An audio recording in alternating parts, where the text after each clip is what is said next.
A nossa conversa aqui é fazer análise de comportamento.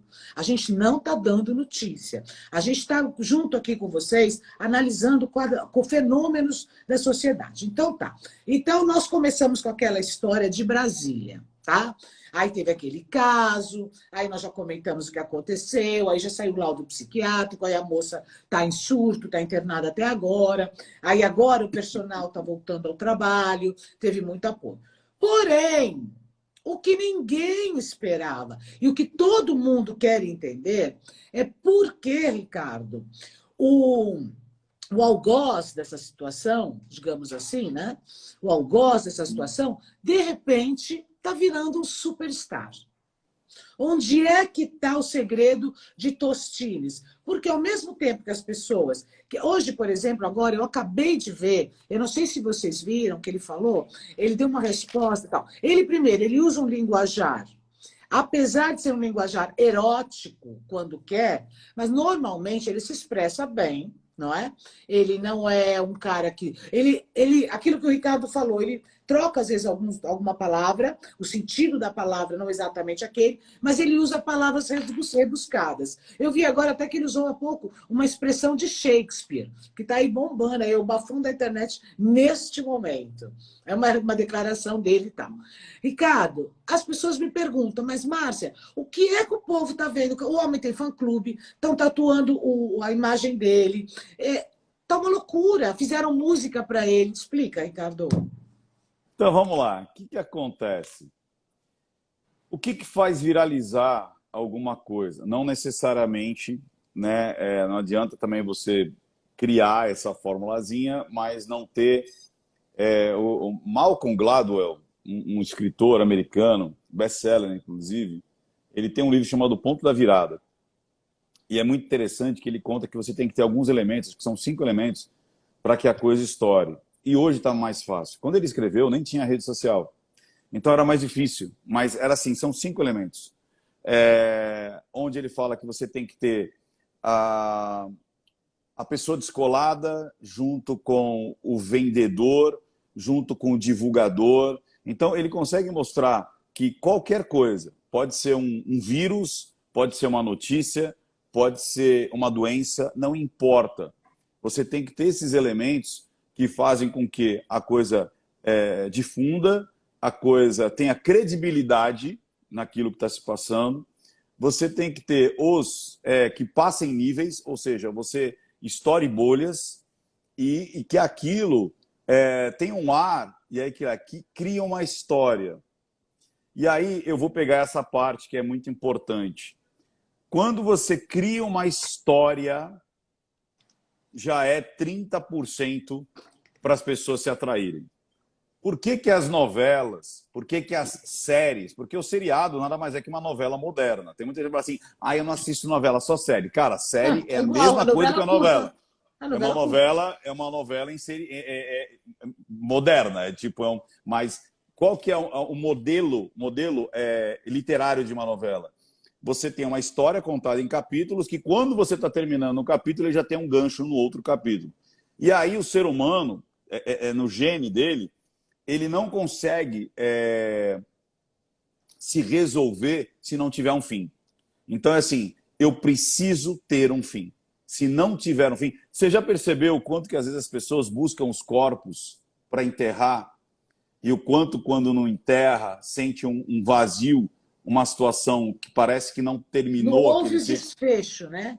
Você vê que é tipo assim, cara, já morreu. Não, mas vamos resgatar os corpos. A gente quer ter o simbolismo da finitude, sabe? Não, terminou, agora terminou. E aí, quando termina, você começa um ciclo. Esse modelo dele, você vê que tem um storytelling, então tem ali uma história, que quem trouxe à tona realmente foi o personal. Esse foi o grande erro dele. Se ele tivesse ficado quietinho, nada disso teria acontecido. Ele traz a história, uma história que quebra o padrão, assim como foi a história do Oscar, lembra disso? Quebra o padrão, e aí você se assusta e você fala, opa, saiu da normalidade. Né? E daí você fala, tá, e aonde isso vai dar? E aí a coisa começa a desenrolar em vários capítulos. Aí daqui a pouco vou entrevistar o cara, você vê que ele também é inusitado, ele também tem uma outra quebra de padrão, apesar que a maioria das pessoas que moram na rua, o Alessandro Santana, que ele é do canal Negão, ele trabalhou a vida inteira ali, acho que o pai dele já tinha um ferro velho, né, uma reciclagem, ele trabalha, ele tem um ferro velho, e ele fala, cara, eu trato com esses caras há anos, esses moradores de rua, situação de rua, e ele fala assim, olha, eu vou até fazer uma analogia, depois eu falei, não, Negão, mas você tá certo. Ele fez uma analogia assim, esses caras são como que nem cachorro largado. Você já percebeu que cachorro largado, ele sempre tá banando o rabinho para você. Por quê? Porque ele precisa ser gentil para não ser chutado e ganhar alguma migalha. Esses seres humanos que estão em situação extremamente na margem, ele, por obrigação, ele não pode ser uma pessoa que vai morder a mão, entendeu? Daquele que te dá, porque ele vive de praticamente doação. E esse cara tinha muito isso. Ele vivia de doações. Você vê que o cara falava, eu ia para essa casa social, tal. E olha que interessante, quando ele falou assim, puxa, eu não queria usar essa comparação como fossem cães. Eu falei, cara, olha que interessante. Na realidade, isso já vem desde a Grécia Antiga. Diógenes, que é um dos filósofos gregos, que criou o cinismo, o cinismo não no sentido de cínico, mas na etimologia da palavra, de cínico é como cães. Olha que interessante isso. Ele teve, por isso que eu falo, às vezes a gente tem uma ideia agora que um filósofo há 4.000 anos teve lá atrás, que o Diógenes dizia o seguinte, para que eu vou produzir alguma coisa? Eu quero viver como os cães. Eu vou morar onde der para eu morar, eu vou comer o que derem para eu comer. Eu vou vestir o que me derem para vestir e tá tudo bem. Então, esses caras que muitas vezes escolhem estar na rua e viver de doação, eles têm que ser muito, mas muito gentis. Eles têm que ser muito agradáveis. Então, aquilo que hoje porque senão eles não terão nenhuma simpatia em troca. Exatamente.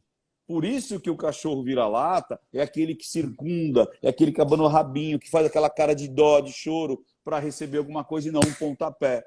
Então você pode ver que a maioria, não o cara que é o adicto, não aquele cara que é o drogado, que é o nóia, que é maluco, que perde a noção do corpo, dá de tudo, que ele entra, mano, dá uma grana aí, dá uma grana. O cara já está na nóia, ele está na fissura. Não, é o cara que vive ali.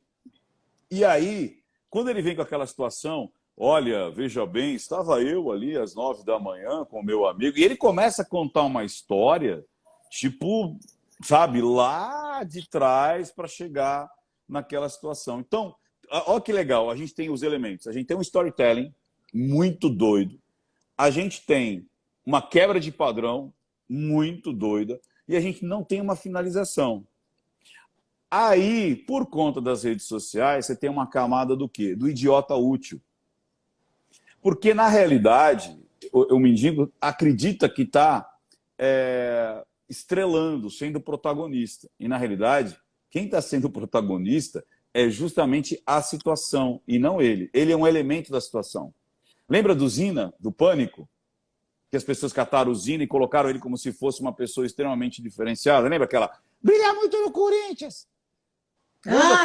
Quando murchar, vão descartar esse cara como descartaram o azul caneta, a caneta azul. Lembra do caneta azul? Azul caneta, caneta azul. Então, quer dizer, hoje em dia a gente tem esse cometa ou esse rojão que faz muito barulho, mas apaga rapidamente.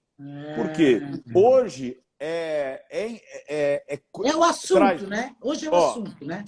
Quebra de padrão, storytelling, curiosidade e não termina. Você entendeu? Então, isso acontece de várias formas, de várias formas. E quanto mais inusitado, melhor. Isso não tem a ver com cultura, não tem a ver com país. Tem muita gente que, de novo, tem muita gente que adora, isso é coisa de brasileiro. Cara, a Márcia, ela já rodou o mundo, eu já rodei uma parte do mundo, e eu vou te falar, uma das pessoas mais legais, mais afáveis e mais inteligentes é o povo brasileiro. Eu fico puto da vida eu fico puto da vida quando as pessoas falam assim, ah, isso é coisa de brasileiro. Ah, porque no Brasil... Cara, às vezes a pessoa nem saiu do Brasil e fica botando o brasileiro como se fosse, sabe, o cocô do cavalo do bandido. Entendeu? Eu falo o seguinte, o brasileiro é trabalhador, é inteligente, é afável e é educado. Você Mas não olha, pode pegar um ou outro e pegar pela multidão. Não é assim. Eu já andei na periferia de muitos países por aí e você encontra o mesmo padrão de pessoas boas, mal educadas e tudo mais. A diferença é claro. que no Brasil você tem sol. Você não tem ideia como o sol Não, muda a isso, mente da pessoa. É Ricardo, muda a moral. você tocou num ponto que até eu já estava para citar outro dia no meu vídeo, esqueci. Gente, a semana, nós tivemos aqui, né, no sul da Europa, 10 dias de inferno. Chuva, maré 10 metros, uma loucura, um frio, uma coisa sem sol. Você fica sem vontade de nada. O clima influencia, gente. Por isso que os povos nórdicos são mais fechados, menos demonstração de carinho. É o que o Ricardo falou agora. O Brasil tem sol, então o cara já está com menos roupa, é mais aberto, é mais receptivo, está mais tranquilo, está mais solto. Com frio, você já fica assim, você já fala, ai, não quero. Então, influencia muito. O brasileiro, é o que eu falo, o brasileiro tem um grande produto que é a alegria. O brasileiro é um povo alegre. Só que, às vezes, o Brasil... agora tem uma nova leva de brasileiros, que é o brasileiro meio alegre demais, que é o quê? O Gianecchini falou um negócio ontem que eu quero aplaudir. Ele falou, hoje o jovem não quer estudar, hoje o jovem quer fazer dancinha no TikTok, pô. Entendeu? Agora, qualquer um que vem na internet, faz dancinha, mostra o popozão, já é famoso, 200 milhões de seguidores e tal. Se você chegar aqui, se a gente entrasse aqui numa live, eu e o Ricardo agora, escrachando, vocês não isso, não sei o quê, nós estávamos com 500 mil pessoas seguindo, assistindo. Todo mundo parava tudo e vinha. Então, os valores estão invertidos. E ontem até eu fiz um vídeo pedindo, vamos parar de normalizar o absurdo. Nós estamos normalizando o absurdo. Então, o que acontece? Eu acho que esse fenômeno desse homem é isso, exatamente isso. E há uma sociedade que está normalizando o absurdo, sem conteúdo. Aí o que acontece? Aí vão usar ele simplesmente como um descarte.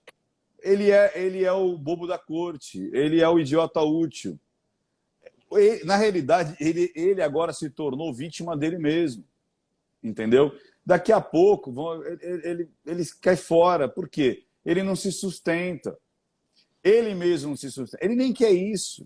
Ele vai viver enquanto estiverem dando as coisas. E o pior, vai se acostumar. Aí quando cai, acaba caindo com muita dor.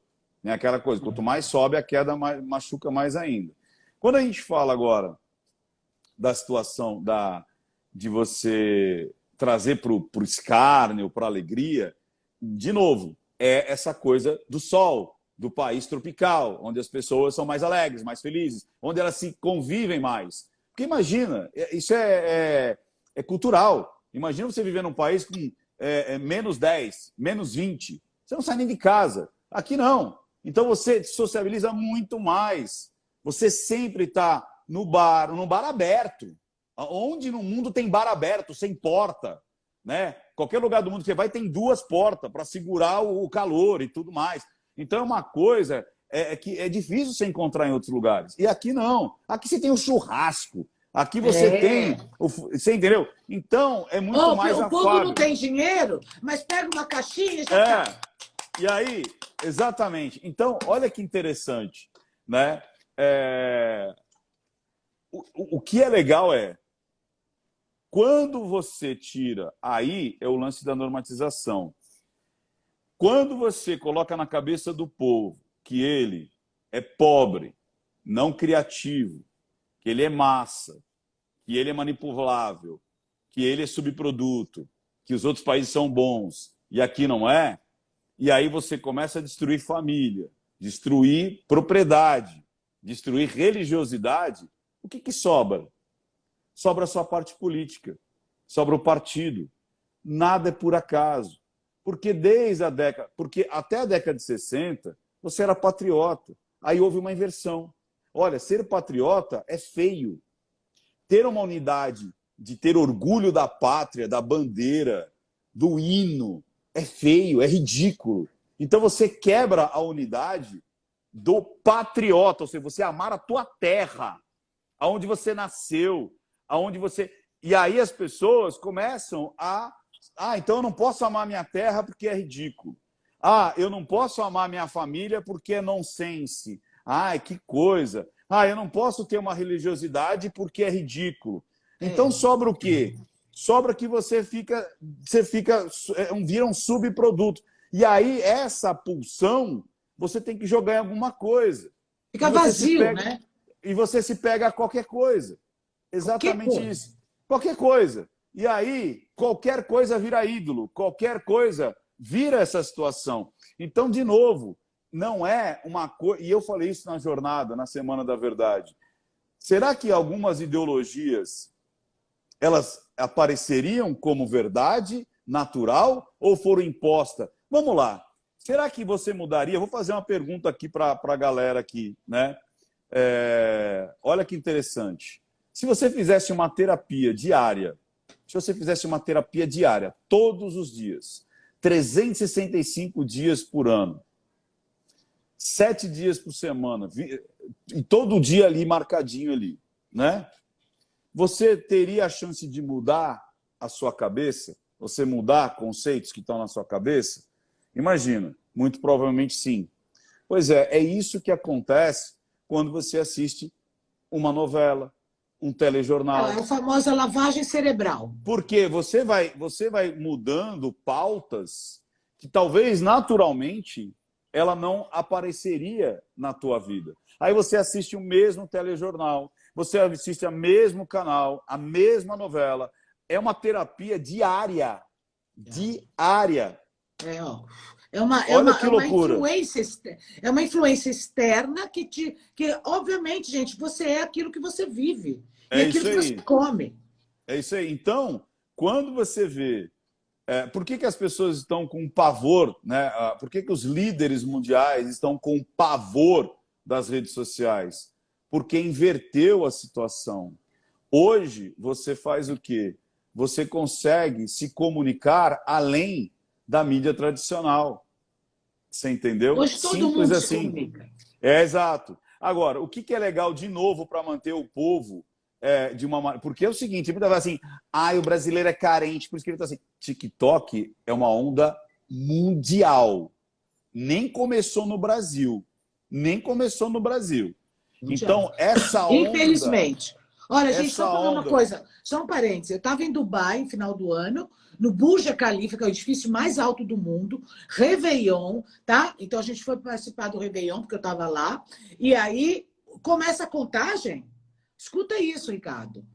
Maior Réveillon do mundo, de fogos. Começa a contagem no maior prédio do mundo, que é a projeção no prédio.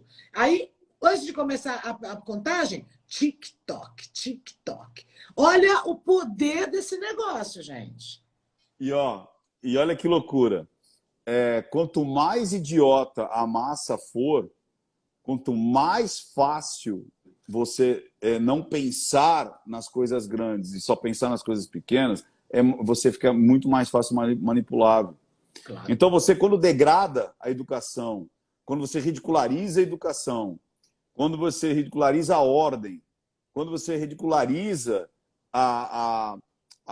o respeito, a hierarquia, fica muito mais fácil você manipular. Simples assim. E é como você falou. Então, hoje, imagina deixar uma geração que se preocupa mais em fazer dancinha do que, de repente, empreender, do que, de repente, produzir dinheiro. Porque parece também que produzir dinheiro é pecado. É engraçado isso, né? Olha, mas o capitalismo acaba com o mundo. Então, vamos lá. Olha que interessante, né? Porque o capitalista, ele pega o dinheiro do pobre. Porque se existe alguém rico, é porque ele tirou do pobre. Então, vamos lá. Olha que interessante isso. Imagina que eu construa algo. Não importa o que seja, pode ser algo pequeno. Então, por exemplo, eu comprei lá... Primeiro eu vou falar de algo grande. Eu comprei uma casa. Aí essa casa... Ou melhor, eu construí essa casa. Para depois eu falar de coisas bem pequenas. eu construí uma casa, né? Essa casa custou para mim, vamos falar um valor redondo, 100 mil reais, beleza? Só que ela custou para mim 100 mil. Só que o preço dela pronto custa 200 mil. Então já começa aí. Eu usei de material e mão de obra 100 mil. 100 Só mil. que automaticamente ela já vale 200 mil.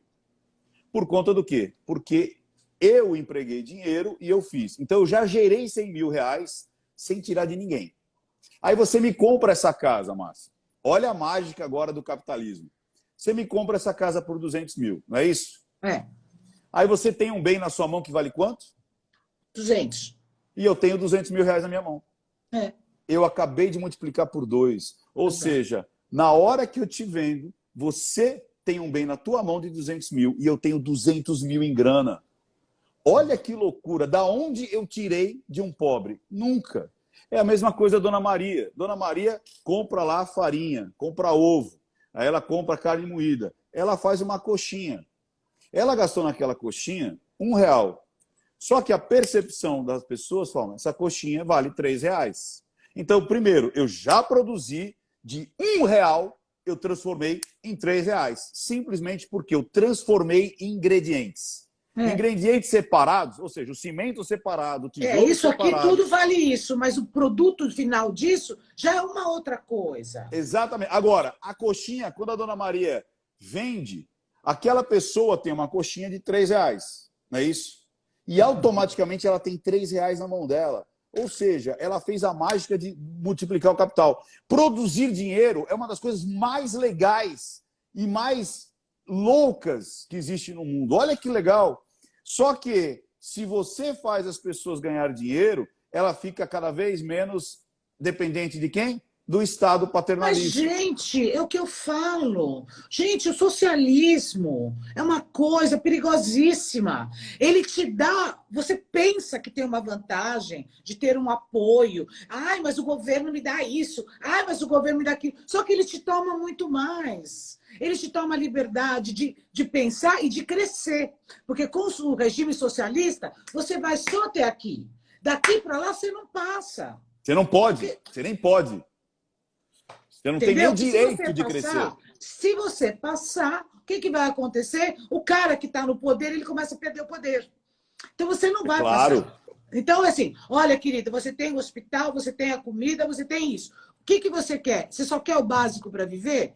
Bom, se você só quer o básico, é isso, mas você também não vai passar disso. O capitalismo te dá a chance de crescer, de empreender, sabe? De sair do zero e chegar a milhão. Olha os Estados Unidos, gente. O capitalismo é Estados Unidos. Vai ver lá, o cara nasce do nada, constrói um império. Vai ver nos países socialistas. A pessoa não sai daquilo. Tem segurança, mas, gente, segurança, eu acho que segurança é ilusão. Segurança é ilusão, entendeu? O que te leva é... Bom, enfim, eu não quero entrar no assunto político, eu odeio, porque aí as pessoas já começam a marcha de esquerda. Gente, eu não sou de esquerda, eu sou de direita. Que em termos de candidato atual do Brasil hoje, eu não sou nada, nem moro no Brasil. Olha que legal isso aqui, ó. O Freitas disse o seguinte, um país onde só pensa em festa e carnaval, para onde vai? Será que só pensa em festa e carnaval? Até outro dia, as pessoas sabiam quem era a escalação do Brasil. E não sabiam que nem existia o STF. Hoje as pessoas não sabem a escalação do Brasil, mas sabem o nome de todos os ministros do Supremo. Simples assim. As pessoas sabem qual é a função de um vereador, qual é a função. Então, essa história, para que já caiu por terra.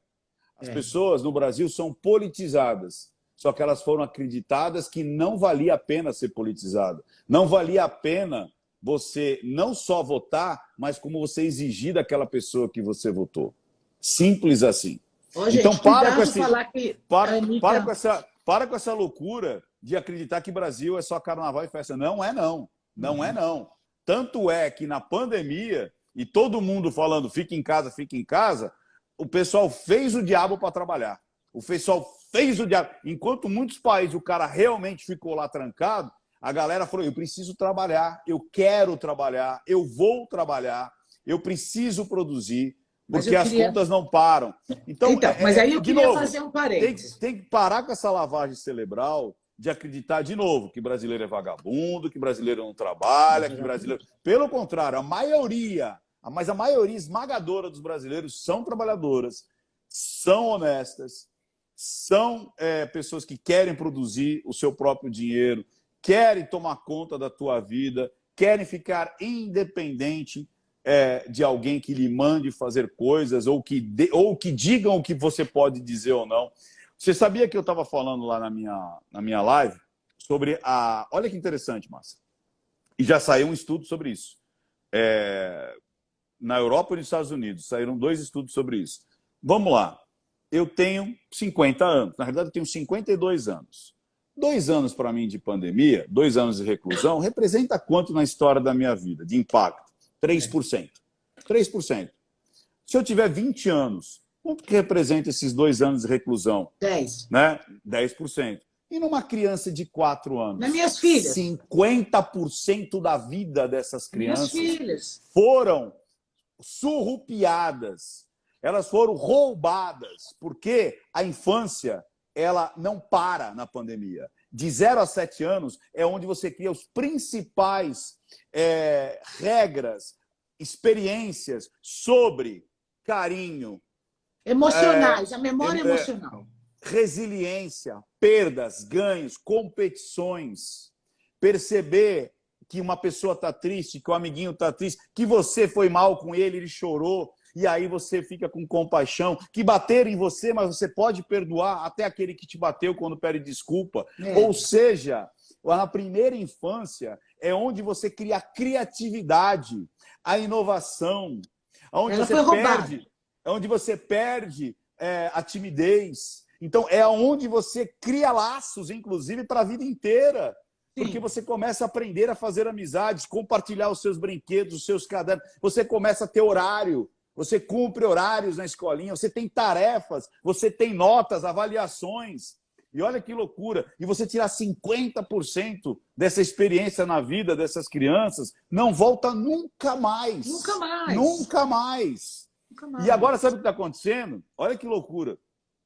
As crianças estão perdendo a capacidade de identificar a emoção nos outros, porque elas ficaram vendo os amiguinhos assim, ó, ou quando via. Então, ela está perdendo a capacidade de aprendizado, de perceber as emoções nos outros. É como se fossem pseudos autistas, porque o autista ele tem uma dificuldade enorme de perceber a emoção nos outros e até expressar emoções. Eu tenho várias mães de autistas que são minhas, que me seguem, ou até são minhas mentoradas. Elas falam, Ricardo, você não tem ideia como a linguagem silenciosa me ajuda com os meus filhos autistas e tudo mais. Agora estão criando uma onda de pessoas que não conseguem. E outra... Aí uma psicóloga clínica e pedagoga apareceu, até ontem eu botei lá o depoimento dela, ela falou, Ricardo, as pessoas estão com vergonha de tirar a máscara, porque elas se sentiam mais bonitas com a máscara. Muitas pessoas se sentem feias sem as máscaras. Olha que loucura. Por isso você vê um monte de gente ainda de máscara, porque tem muitas delas que sentem vergonha da própria face. Muitas deixaram de cuidar dos dentes, muitas deixaram de cuidar da acne, porque não precisava. Para que eu vou cuidar? E agora sentem vergonha. Olha o impacto... Gente, o impacto emocional... Gente, o impacto emocional... Minhas filhas, ontem, eu estava no carro levando para a escola e virei e ela estava de máscara, né? Porque aqui na Europa, né, onde eu vivo, no interior ainda é obrigado a usar máscara, tá, gente? Na escola ainda usa máscara. Ok? Se o Brasil liberou, tal. Mas aqui, onde eu vivo, as meninas vão para a escola com máscara. Então eu virei atrás do carro e falei, tira essa máscara, menina. Sabe? Você vai ficar 7 horas na escola de máscara. No carro, não. Né? Aí ela pegou e falou assim, ai, mãe, sabe, eu acho que eu já não sei mais viver sem máscara. Tá vendo? Olha que louco. Por quê? Porque quantos anos elas têm agora? Agora estão com 9. Então, imagina. 2 anos em 9 dá quanto? Você está entendendo? 25%, entendeu? É muito tempo, é muito tempo. Então, o aprendizado foi esse. Para você tirar, trocar, dissuadir a pessoa, demora muito mais. Você está entendendo? Então, Ô, Ricardo, eu estou vendo aí toda hora, e já não é a primeira live, é a segunda live que eu vejo, o pessoal falando Gabriel Monteiro, para falar sobre Gabriel Monteiro. O que é essa história desse Gabriel Legal. Monteiro que o povo está pedindo tanto? Então, hoje, inclusive, eu estava até vendo o caso. Eu vi primeiro por cima, né, alguns vídeos dele e tudo mais. O que acontece é o seguinte, que foi a minha primeira análise ali. Como eu disse, como eu tinha outras tantas mil coisas para fazer, tanto é que foi engraçado que acho que no sábado, todo sábado eu ando de moto. Né, eu faço pequenas viagens de moto, até umas 3 horas eu vou de moto e volto. Né? Aí o pessoal falou assim, Ricardo, você tem que fazer o vídeo do Gabriel Monteiro. Eu falei assim, é verdade, eu vou fazer, mas agora eu vou andar de moto. Então, eu também não vou parar, e até porque eu coloquei algumas travas na minha vida. Então, é tipo assim, até aqui eu faço e eu coloco muitas coisas dentro do meu calendário também. Mas eu tinha feito uma análise prévia. Né? Como o pessoal começou a falar, eu fiz uma análise prévia, que eu posso até passar para vocês, que é o que eu vou falar na minha análise final. Vamos Apesar lá, que então, agora, gente, primeira mão, primeira a mão. análise do Ricardo dessa história dos vídeos aí do Gabriel. É isso aí, vamos lá. Lá na Globo, né, quando ele foi chamado ali e tudo mais, e não só o vídeo da Globo, mas o vídeo que ele mesmo postou, porque ele postou até antes, né, do vídeo da Globo, ele está extremamente assustado, com medo, ele está com uma confusão mental, ele gagueja, ele vai para frente, ele vai para trás, ele se coça, ele se toca, com os olhos desse tamanho, ele está assustado, ele está com medo, ele está de todo jeito. Isso está muito claro de perceber, pelas acusações que estão fazendo dele. Agora, o que se percebe é aquilo que estão acusando ele aconteceu. Né? Agora, qual é o tamanho, qual é o volume daquilo? Então, uma coisa é acontecer, uma coisa é como aconteceu. E é isso que daí parece, até porque ele está trazendo vídeos também, é uma coisa que não precisa nem de linguagem silenciosa, que a coisa foi transformada para algo muito maior do que era. Você está entendendo? Então, que a coisa aconteceu, aconteceu. E vou te falar mais.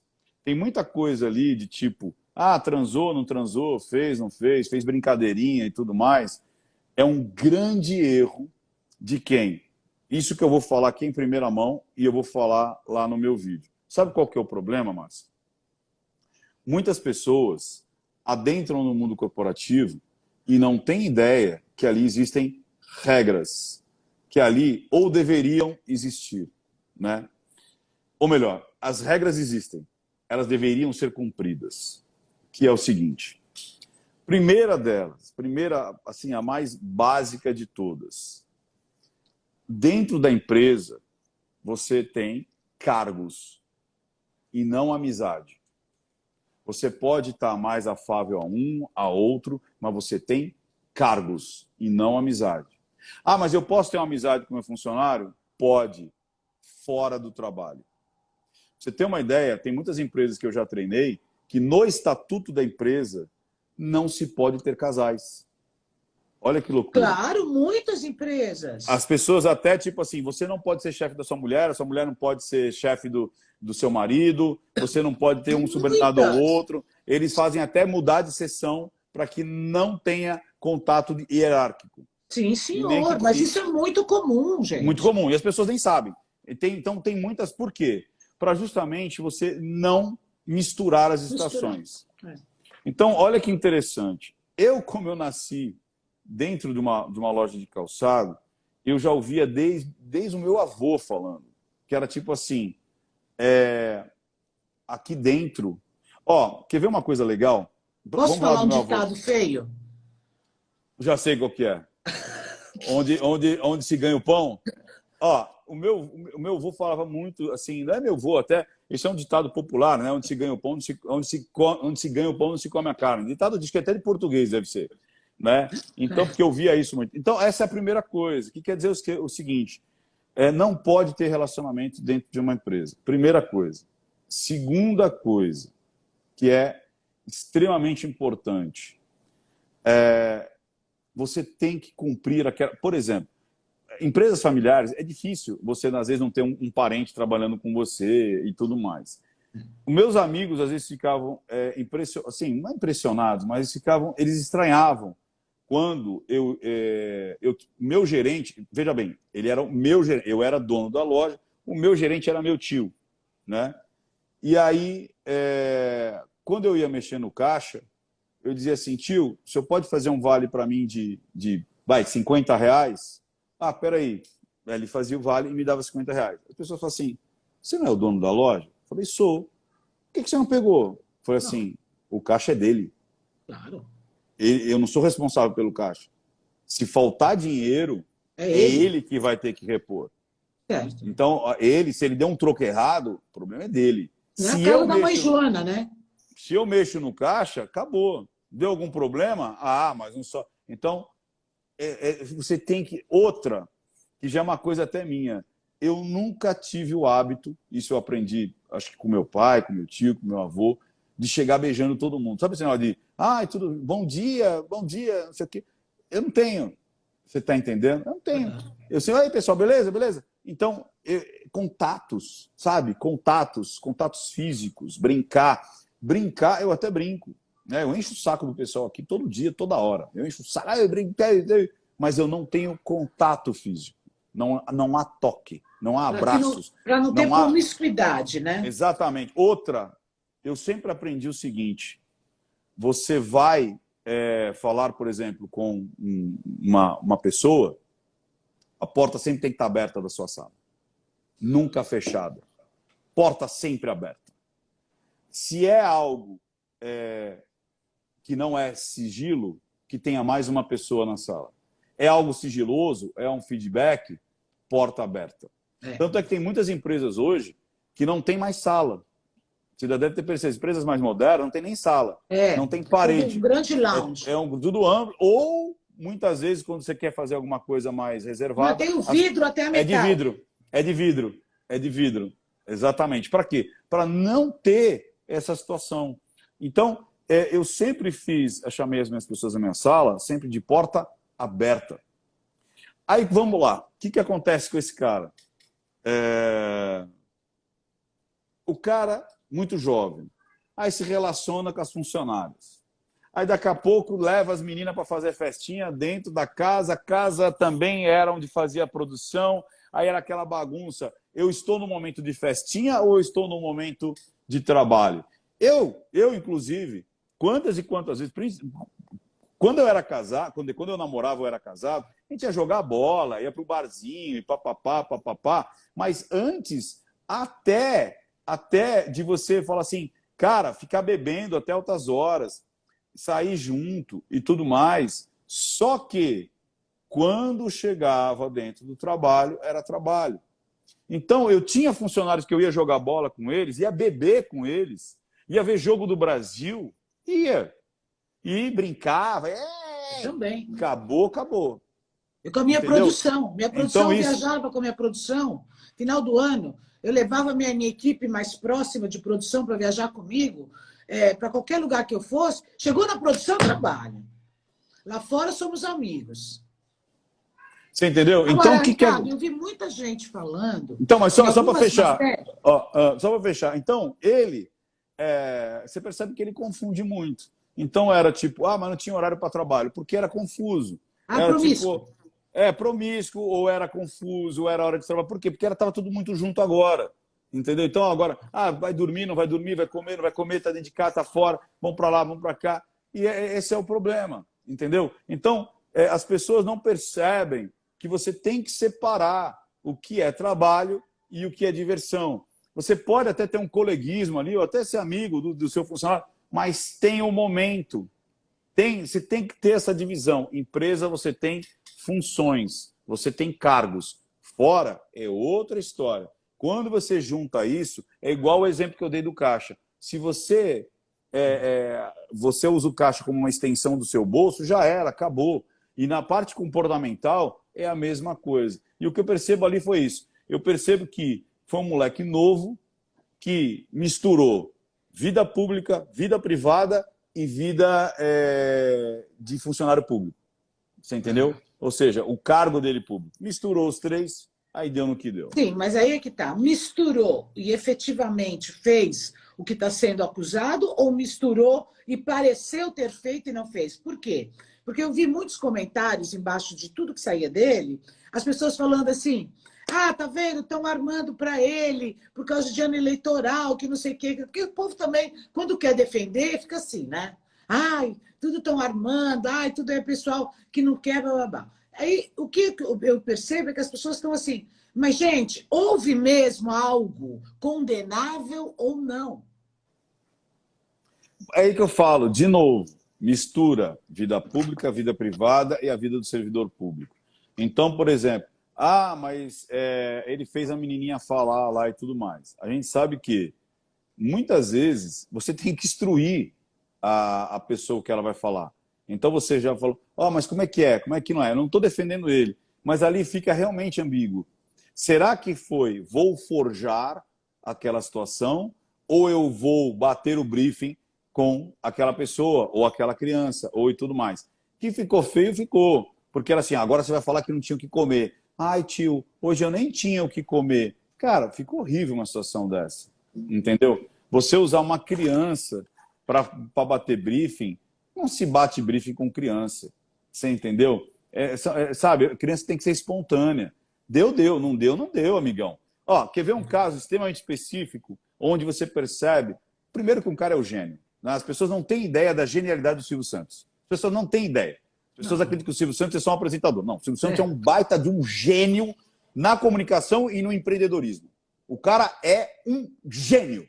E é engraçado isso, né? Que as pessoas ficam assim, mas o Steve Jobs, mas o Elon Musk, mas o cara lá do Alibaba, lá, Jeff Bezos. Chinês, o Jeff Bezos da Amazon. Cara, o Silvio Santos, cara, meu amigão, o cara começou vendendo caneta e é dono de televisão, meu amigo. Tipo assim, o cara tanto é que eu falo que eu queria 5 minutos com o Silvio Santos para fazer 3 perguntas para ele, né? Porque o cara é um gênio. Só que, é um gênio da comunicação. Como alguém que conhece o Silvio, que trabalhou com ele, você vai precisar um pouco mais de 5 minutos. Sabe por quê? Porque o Silvio, ele tem dois lados. É o Silvio... Peraí, só isso. A Aline falou que eu ia acabar de falar. A Maísa fazia o terror com ele. É esse ponto que eu quero chegar. As pessoas já se ligaram. Mas vai lá, fala aí. Então o Silvio tem 2 Silvios. Tem aquele que você vê e tem aquele que ele é fora da tela. Então, a gente, todo mundo, normalmente, está muito correlacionado com o Quando você chega para o cara, primeiro você tem um impacto com a postura dele, que é totalmente diferente. Você precisa de 5 minutos para se recolocar na frente daquele homem que está ali, não do cara do vídeo. Então, eu me lembro que a primeira conversa com ele, eu fiz assim, ai, Silvio, nossa, eu te adoro, eu sou sua fã. Tal. Ele olhou assim para mim, Márcia, pô, derrubou, porque tipo assim, retardada, louca, o que é que você está falando, né? Você está falando com o apresentador, eu estou aqui conversando com você, sou dono da emissora. Eu sou empresário, é isso aí. Então, mas aí que tá, Márcia, eu não sei porque como eu vim do mundo corporativo e tudo mais, eu percebo que tem o cara que é... Márcia, você sabe disso, tem muita gente que me encontra e acha que eu tô na rua assim, e aí, fala, beba água, beba muita água, e taca ali play. E eu tô lá, na boa, quietinho, aí as pessoas falam, nossa, ele é diferente, né? Tipo, tá de boa ali. Eu sou a mesma pessoa, só que óbvio que o ritmo vai ser diferente. Às vezes você tá ali numa comunicação, você tá fazendo uma live, você tá fazendo um programa, você tá fazendo uma palestra, você vai estar num ritmo diferente. Então vamos lá. Silvio Santos, com a Maísa, ele fazia o quê? Ele não batia pauta com a Maísa. A Maísa fazia o que queria. E a genialidade dele deixa a menina falar. E eu vou me adaptando ao que vai acontecendo. Aí ela falava, Silvio, você não sei o que. Para, mexe no meu cabelo. Peruca nada. Que é isso? Oi. Então, ele ia... Como ele fazia isso com o maluco lá do Glu-Glu, lá, como é? O Sérgio Malandro. Ele se adaptava ao outro lá, o Pedro de Lara. Então, esses caras, ele não bate briefing. Ele não bate briefing com o Sérgio Malandro, ele não bate briefing com o Pedro de Lara. Aquelas pessoas que são... E com criança é a mesma coisa. Ou você deixa a espontaneidade rolar, ou vai ficar feio. Fica uma Porque cara. daí... E outra, e o pior de tudo, você está ferindo ali a exposição dela, entendeu? Você está estimulando a criança a falar, às vezes, uma coisa. Minha briga toda aí com o maluquinho aí, que ele fez a menina falar que estava vendo um espírito, entendeu? E eu falei, cara, você está induzindo a menina a falar que está vendo um espírito. Isso é muito feio, você entendeu? E aí as pessoas começaram a ver, porra, então, se um adulto já é fácil você manipular, imagina uma criança. É muito feio você usar uma criança para ser matéria e fundo de algo que você quer tocar. Ou você deixa a coisa fluir no tempo dela, do jeito dela, ou não faça. Ou não faça. Porque vai ficar Foi uma, beirando... foi uma Pode falar, tremenda Marcelo. prova Foi uma falta de tudo, viu? Mexer com criança é uma coisa que você nunca faz. Criança rola ou não rola. Olha, eu me lembro, Ricardo, que quando a gente tinha convidados no programa, por exemplo, criança. Às vezes aparecia alguma criança prodígio, que com 2 anos sabia o nome de todos os países, sabe essas coisas, assim? Que sabe cantar, que sabe matemática, sei lá. De vez em quando aparecia na produção. Aí nós trazíamos, e quando a gente passava o programa, o que a gente conversava? Qual é a pauta substituta? Por quê? Porque nós sabíamos que criança, às vezes, não rende. Você não É, pode falar com a criança. Se ela chegar lá, olhar para aquele monte de luzes e câmeras e travar, travou. é isso Você não aí. pode forçar. Então, nós sempre tínhamos a pauta stand-by. Que Por quê? legal. Porque aí até a criança se sentir bem e tal. Então, olha, minhas filhas, que eu acho que são super dotadas para comunicação. Às vezes elas estão fazendo aqui alguma coisa incrível. Eu quero pegar logo o celular, entendeu? Para gravar, porque eu acho demais. Aí eu pego e falo, fala de novo. Ela fala, ah, mãe, pelo amor de Deus, sabe? Quer dizer, Já perde. passou. É Passou. isso aí.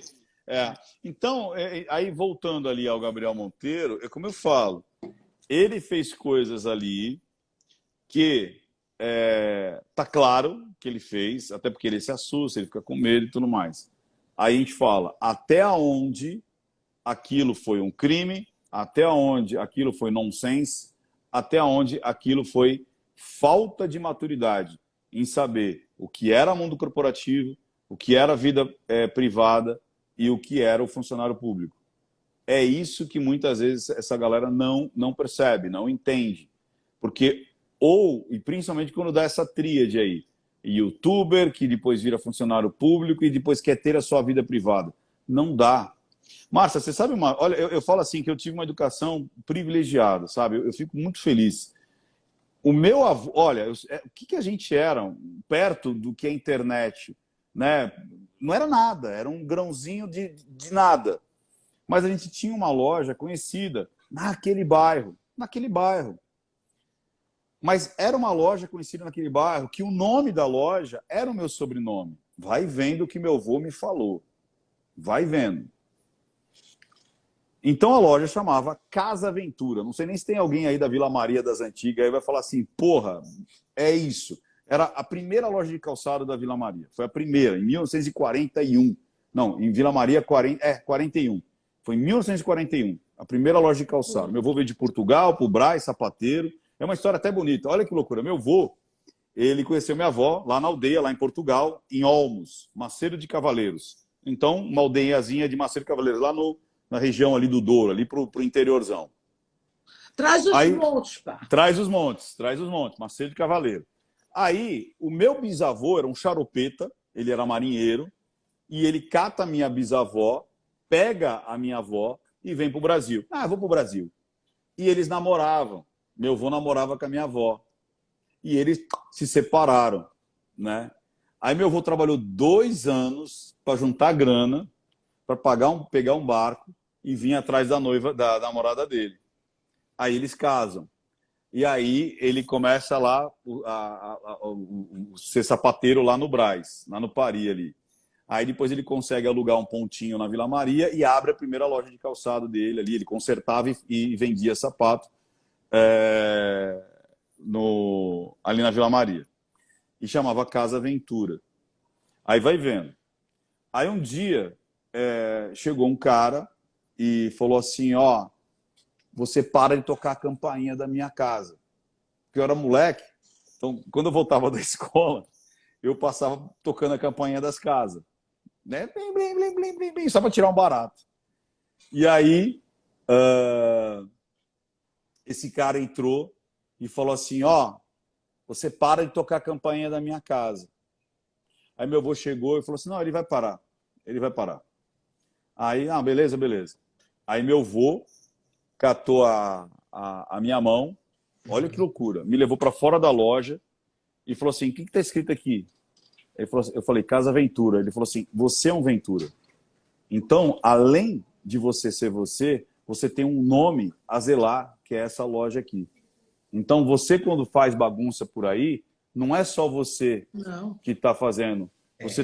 Você tá sujando o nome da família e da loja. Claro, claro. Então, você tem que ter responsabilidade sobre a sua vida. Então, lógico que ele não falou isso, mas sim, eu entendi que eu preciso ter responsabilidade sobre a minha vida pública. Do que apenas sobre você. Ou seja, eu com 9 anos, tinha 8, 9 anos, eu percebi que eu não representava só eu, pessoa física, mas eu representava algo que era a pessoa pública jurídica, que era a Casa Ventura. Aí eu falei, caraca, então, eu nunca aprontei, lógico, eu aprontei muito, mas longe, nunca naquele bairro, nunca naquela situação.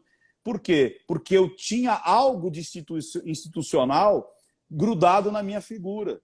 Como é hoje, inclusive. Né? Porém, Ricardo Ventura, você está falando de uma coisa altamente compreensível no quesito empresarial, concordo, é assim mesmo, mas você está esquecendo, nesse caso aí, não estou dizendo o que aconteceu, mas estou dizendo, neste caso, ou em qualquer caso, que envolva o poder, ser mediático e o poder, a pessoa considera-se acima do bem e do mal. Aí a pessoa pensa assim, mas comigo não pega nada, porque eu estou podendo, entendeu? Eu sou o cara que faz, que acontece. Aí entra o outro lado, que é onde a pessoa não tem o equilíbrio entre a fantasia e a realidade. Porque ela fantasia estar acima do bem e do mal. Mas, na realidade, ela está igual a todo mundo. Ela só tem mais fama, mais projeção e mais cobrança. Porque a hora que a casa cai, a pedrada também é maior. Exatamente. E aí, exatamente, porque aquilo que, por exemplo, é que nem eu falo, todo mundo faz besteira. Todo mundo, não tem uma pessoa que não está aqui nessa live que não faz besteira. O que aconteceu a internet, ela virou um bando de imperfeitos buscando a perfeição do outro. Então, aquilo que eu faço na minha, que nem eu falo, na minha mediocridade de vida, ninguém fica sabendo. Então, todo mundo que está aqui nessa live, e eu me coloco nela, e eu coloco aqui a Márcia também, a gente faz um monte de besteira. Só que na nossa, entre aspas, mediocridade, as pessoas não ficam sabendo. Agora, quando você se expõe, quando você vira referência, quando você tem poder e tem autoridade, às vezes há algo que você perdoaria, o seu vizinho se auto-perdoaria, você não perdoa nessas pessoas. Então, aquilo que você perdoaria se fosse o seu sobrinho, fosse o seu primo, fosse o seu filho, naquela pessoa você vai tacar pedra. Ah, você fez isso? Ah, não, isso você não pode fazer. Você entendeu? Então, é isso que muitas vezes eu falo desde a época do Monark. Eu falei assim, vamos lá, a gente quer uma punição? Então vamos lá, se coloque você nessa posição. Qual é a punição que você gostaria de ter? Você quer que acabe com você? Você quer que você tenha uma punição justa? Você quer que matem você? O que você quer? Se fosse você naquela posição, qual a pena que você aplicaria em cima de você? Isso é uma forma civilizada. Ou seja, é você entender que o outro também é o outro e não algo à parte da sociedade, não um pária da sociedade. Você entendeu? Isso para tudo. Quando a gente começa a entender esse jogo, a gente começa a cultivar a compaixão, a resiliência e tudo mais. Lembrando que isso que é muito legal. Eu aprendi isso de um jurista. Um jurista é um juiz amigo juiz, meu mentorado, ele disse assim, a justiça não é para fazer justiça. A justiça é para nós vivermos em sociedade. Eu falei, como assim? Que negócio é esse? Ele falou assim, imagina essa situação. Você matou aquela pessoa, né? Então, melhor ainda, vamos pegar 3 coisas. O meu filho matou o filho daquele outro cara. O que aquele cara quer que aconteça com o meu filho? Provavelmente a morte dele. Você matou meu filho, cara, quero matar o teu filho. O que eu quero? Eu quero que o meu filho seja poupado. Eu não quero que ele seja condenado. Mas o outro quer que o meu filho morra. Sabe o que a justiça vai fazer? Ela vai encontrar um caminho do meio. Ou seja, Bom, esperamos. Não vai ser justo para mim e não vai ser justo para o cara. Não é justo para ninguém. É simplesmente para a gente continuar vivendo em sociedade. A justiça não é para fazer justiça. É para a gente continuar vivendo em sociedade. Porque os dois querem coisas extremamente díspares. Opostos. Por isso, ele vai ter que encontrar isso. Exatamente. A gente quer acabar. Pô, você matou meu filho, eu quero matar o teu filho agora. E o outro fala, não, mas espera aí, foi um momento, foi uma vez só, foi a primeira vez. Ele tem uma vida pela frente. Então, a justiça simplesmente serve para a gente viver em sociedade e não para fazer isso em qualquer parte do mundo. Mais uma vez, porque o pessoal às vezes entra no meio da live e fica assim, aqui no Brasil... Não, não é Brasil, é Estados Unidos, é Suécia, é Japão, é qualquer lugar. A justiça não é para fazer justiça, é para viver em sociedade, simples assim. Agora, Ricardo, eu queria complementar o que você estava dizendo aí sobre do fato de que você, às vezes, fez uma coisa e não fez bem essa coisa. Nananã. Gente, não especificamente falando deste caso do Gabriel Monteiro. Sim. Não especificamente falando, porque não conheço essa história, conheço muito superficialmente. Eu quero dizer o seguinte, olha, não vamos esquecer de uma coisa, gente. Olha as palavras do Gianecchini ontem, cheio de razão. Tempos malucos. Tempos malucos. O inconsciente coletivo, tempos malucos. Todo mundo quer projeção. Então, sabe, que eu também quero ficar ali, dar uma entrevista ali, vou falar uma coisa. Não estou dizendo que é nesse caso, foi em geral. Eu também, então, vou falar uma coisa que na hora, ou eu consenti, ou eu não achei nada demais, mas para aparecer. Então, o que eu faço? Eu torno aquilo que as pessoas querem ouvir. É isso aí. Cuidado, gente. E outra, é como você falou, esse modelo, né, das redes sociais trouxe algo que é muito interessante. Antes, e cada época tem a sua época, então não adianta. E às vezes a gente pode estar com um papo meio que a gente fala assim, puta, é uma visão, de repente, uma visão meio de velho, né? Porque os nossos pais falavam a mesma coisa quando a gente era criança. Então era tipo assim, qual que era o sonho da nossa geração? Primeiro, ser popular na escola. Essa era a primeira coisa, que é aquele mundinho. Eu quero ser popular. Eu quero ser aquela pessoa que as pessoas vão convidar para ir nos aniversários, nas festas e tudo mais. Então a gente fazia de tudo para ser popular. Aí depois começaram, mas tem a Miss Caipirinha, tem o Miss Pinhão, era assim?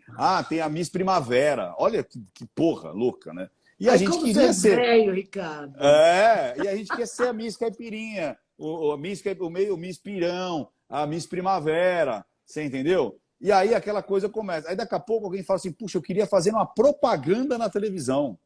Eu lembro que tinha uma menina chamada Renata Trovão. Ela existe, inclusive ela tá por aí. Né? Eu já encontrei ela no Facebook.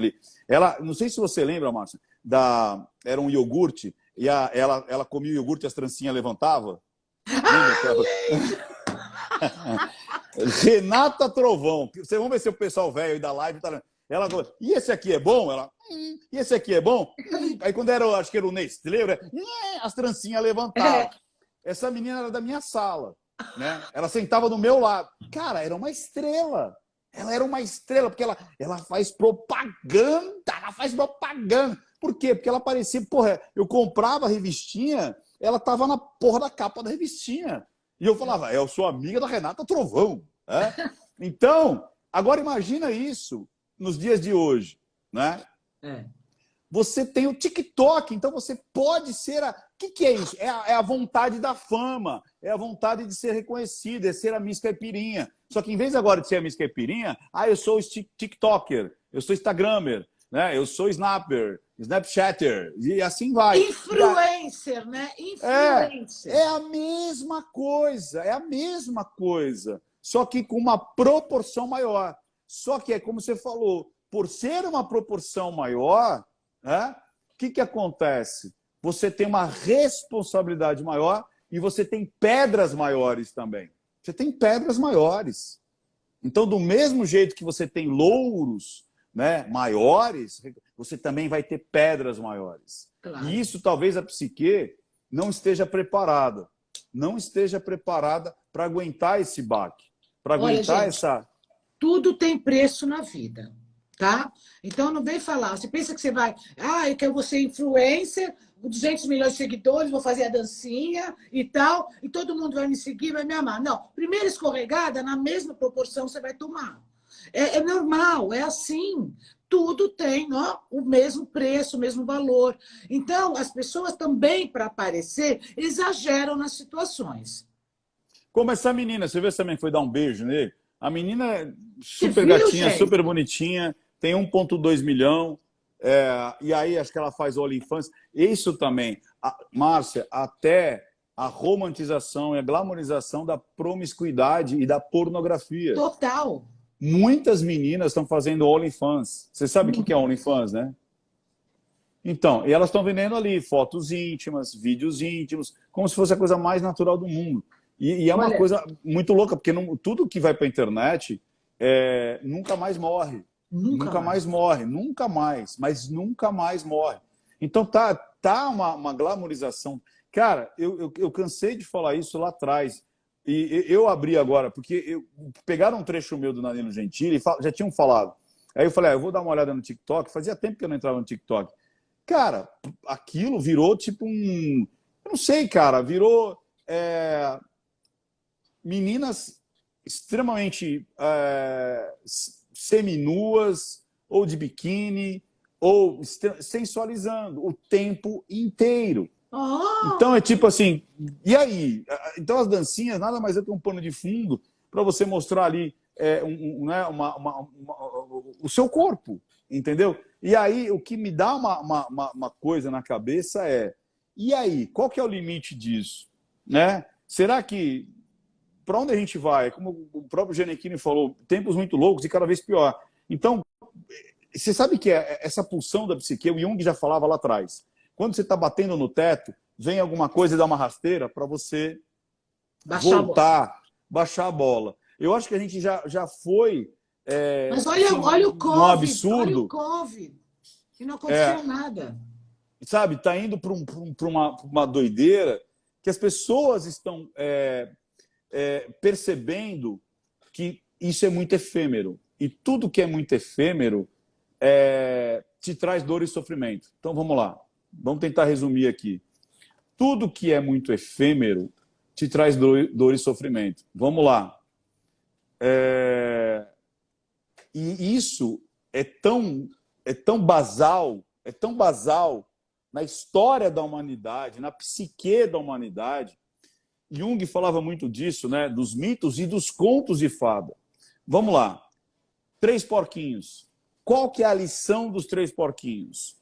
Eu faço a minha casa de palha, eu faço a minha casa de madeira, eu faço a minha casa de tijolos. Fazer uma casa de palha é muito fácil. Fazer uma casa de madeira dá um pouquinho mais de trabalho, mas é muito fácil. A de tijolos dá muito mais trabalho. Então, aqui eu faço e rapidamente eu vou me divertir. Então, só que é efêmero. E tudo que é efêmero causa dor e sofrimento. Exatamente assim. Então, porque imagina, essas meninas e meninos, eles vão crescer. E aí? Como é que eu faço? Aí você cria os pueres e as puelas. Ou seja, pessoas que estão com essa síndrome de Peter Pan, de não crescer. Tanto é que você já começa a ver várias pseudos paquitas ali frustradas, já com as filhas. Por quê? Porque elas querem aparecer junto. Eu não tive isso na minha época, agora eu quero ter também. E aí fica essa loucura. sabe? E essa coisa muito, como eu disse, efêmera, que vai causar dor e sofrimento. Vai ser ótimo para psicanalista, psiquiatra, psicólogo, porque está vindo uma geração com sérios problemas psiquiátricos, mas sérios problemas Então, psicólogos, gente, e psicológicos. eu que tenho filhos, né? Crianças, a preocupação, você imagina, então, bate no teto e volta. Então, eu queria dizer, para compartilhar com quem tem filho que está na live, qual é o caminho que eu peguei, gente? O caminho que eu peguei é, minhas filhas já têm 9 anos, então, tem uma capacidade de compreensão razoável. Então, eu vou compartilhando com elas as histórias absurdas que advêm desse mundo da internet não limitado, descontrolado e dessa mania. Então, eu falo, olha, eu não... Elas ficam, mãe, posso fazer o TikTok? Eu não. Eu não tenho TikTok, eu tenho uma conta no TikTok, mas não uso. É inativada. Então, eu falo, não, você não vai fazer TikTok. Por quê? Porque, olha, filha, no TikTok está entrando pessoas que acontece isso. Aí eu conto, gente. Porque eu acho que eu não vou conseguir evitar, mas talvez você informando, você Isso. consiga conscientizar.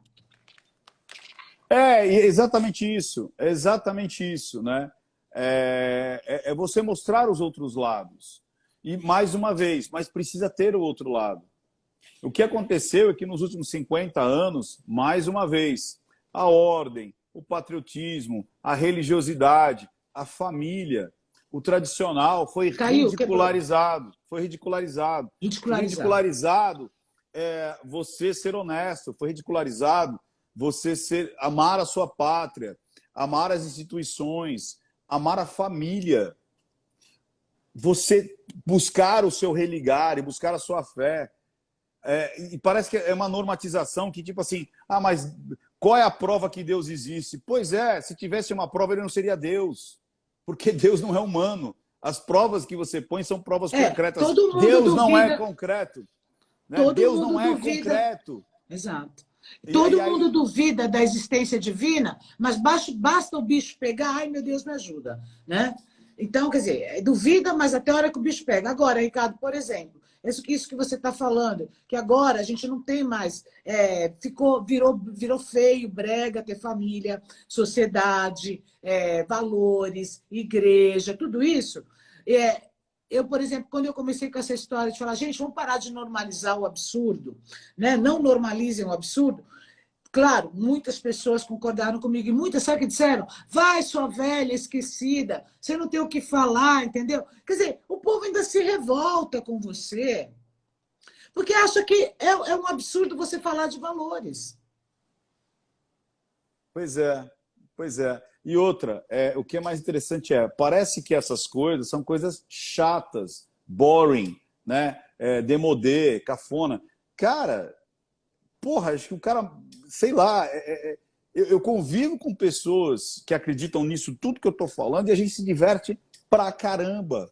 É só olhar pra mim, né? Eu sou o cara mais palhaço que tem, eu não consigo fazer uma análise sem brincar, sem... Só que eu tenho o lado da brincadeira, tenho o lado da seriedade e tenho o lado de você falar, olha, vem cá, deixa eu te falar uma coisa aqui no seu pé do ouvido. Então você não precisa ser chato para ser levado a sério. Você não precisa ser boring, você não precisa ser cafona, você não precisa ser demodê para ser levado a sério. Você consegue ser divertido, você ser descolado e, porra, sabe, e ter uma mente aberta sem precisar ser promíscuo, sem precisar ir para o lado da pornografia, sempre ir para o lado da loucura, né? Sempre ir lado de você levar vantagem em tudo, de achar que bandido é uma coisa natural, que roubar, matar é algo natural. Não, não precisa. E dá para você viver. Promiscuidade sexual. Você entendeu? E, pô, sei lá, foi muito louca, né? Mas, enfim, eu acho que estamos chegando ao fim, né? Vamos, e é legal gente, esses papos então, muito loucos. Hoje foi um papo cabeça, né? Só para finalizar aqui, eu queria dizer o seguinte, dentro disso tudo que a gente conversou, que eu acho que foi muito, muito esclarecedor sobre vários aspectos, eu digo o seguinte, quando você normaliza o absurdo, sabe o que é que vai acontecer? A vítima será você. É isso aí. A vítima será você, tá? Não é o absurdo do outro que você está normalizando, não. A vítima será você. Porque esse absurdo vai bater na tua porta. Inegável, inevitável. Então, a gente achar normal o que não é normal não pode ser. Isso não quer dizer julgamento. Isso quer dizer conceito. Não é preconceito, é conceito. É valor que a sociedade está perdendo a cada dia. Sabe? É amizade, lealdade, respeito, dignidade, entendeu? É isso, gente. Por favor. Ricardo, meu querido, eu sei que você está correndo. Um grande beijo. É sempre um prazer. Esse momento maravilhoso aqui com você. Obrigada, gente, que acompanhou. A live vai pro feed daqui a pouco. Um beijo, Show de bola. tchau. Até mais, pessoal. Tchau, tchau, tchau, tchau, tchau, tchau, tchau.